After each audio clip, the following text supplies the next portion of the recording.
Hey everyone, welcome back to my channel. Today I wanted to talk about the new movie, The Greatest Beer Run Ever. This movie is going to be released on Apple TV at the end of the month, but I got to go in and see an early showing of it in theaters. This movie is directed by Peter Farrelly, who is most known for directing the Dumb and Dumber movies, as well as Green Book. Of course, the tagline of based on a true story caught my attention, but the story actually looked pretty interesting here as well, so I thought I would check it out. The synopsis is as follows. In 1967, John Chickie Donahue leaves New York to track down his army buddies in Vietnam and share a few beers with them, but instead is confronted with the horrors of the war. So without further ado, let's get into the 6 things that make a movie great. 1. The plot. This movie follows the character of Chickie, played by Zac Efron, who is a young man during the Vietnam War era, who doesn't do much, lives in his parents' house, and is a bit of a drunk. He and his buddies at home are very much supportive of the war effort and are very outspoken about it, and try to keep up with the boys from their neighborhood who are over serving in the Vietnam War. One day their local bartender says, "Man, I wish I could go give a beer to all of our boys that are over there from our neighborhood." To which Chickie replies, "I could do that." What follows is a pretty incredible story of Chickie putting himself in mortal danger just to go find his friends in the middle of the Vietnam War and give them a beer. This movie caught me off guard. There is quite a bit of humor in this movie, but there are some emotional tone shifts that occur throughout the course of this movie that are very well done. I was worried that this movie might back the anti-war perspective, but it did a really excellent job in delicately balancing all the ideologies that surround the idea of war. In addition to that, the storytelling in this movie was amazing. All the stuff that Chickie did to go find his friends and the character transformation that he went through in the process was really naturally done, and the story is just fantastically told. Now, I did do a bit of research about the actual story behind this movie, and besides them changing a couple things to bring forth either more funny or more emotional moments, it seems that most of what this story shows is true, which I'm always a fan of because I think that the original story is infinitely more interesting than anything that Hollywood could try to drum up. The plot gets a thumbs up. 2 is family friendliness. This movie is rated R, but it's pretty tame. There's a minimal to moderate amount of profanity,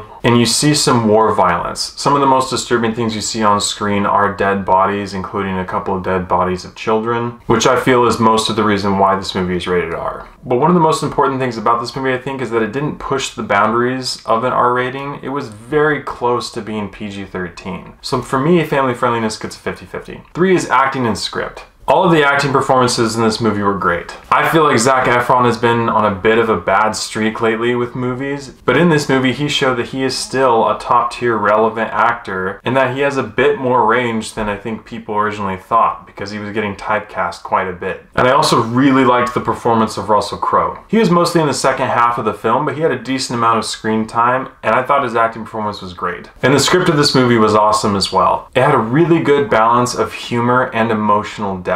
A lot of the interactions between Chickie and his friends are funny, but then you're also slapped in the face of the grim reality that is war. And I think the script reflects that really nicely. And most importantly, the very deep emotional moments of this movie were not ruined by some classless humor line that was forced in. So for me, acting and script get a thumbs up. 4 is character development. While I enjoy quite a few of the characters in this movie really focuses around the character depth and progression of Chickie. You get to see Chickie go from this drunk who people believe doesn't really do anything that he says he's gonna do, and him being this gung-ho, all about war kind of guy, to becoming a much more grounded in reality, action-oriented kind of person. He's also a bit ignorant and innocent, and that makes some of his exchanges with his war friends pretty hilarious. The attention to detail given to his character arc is very believable, and I thought they did a great job handling it. I also really enjoyed Russell Crowe's character and the dialogue that he and Chickie had, because they asked some real questions that people on both sides or in the middle of this whole situation have asked each other. Crowe's character is a veteran journalist that's in the middle of the Vietnam War, and Chickie is someone who has always outspokenly supported the war and kind of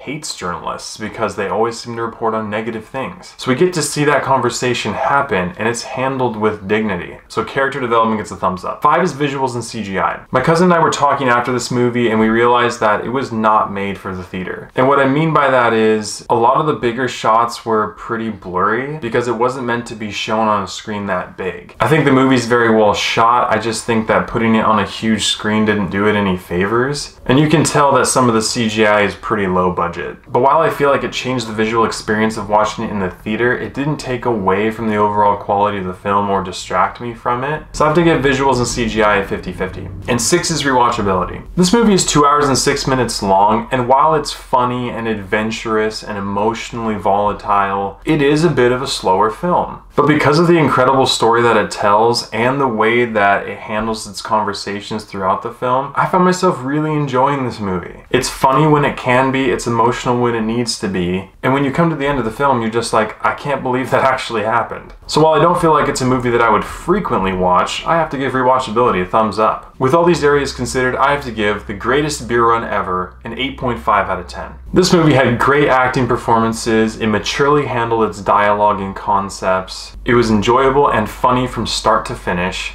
and from what I can tell, it does its best to respect the original story behind this film. And for me, it's hard to ask for more than that. I really enjoyed this film. The Greatest Beer Run Ever becomes available on Apple TV on September 30th, and I would definitely recommend checking it out. Thank you so much for watching. Once you see The Greatest Beer Run Ever, please let me know what you think about it in the comments below. As always, I appreciate your love and support, and I'll catch you guys and gals in the next one.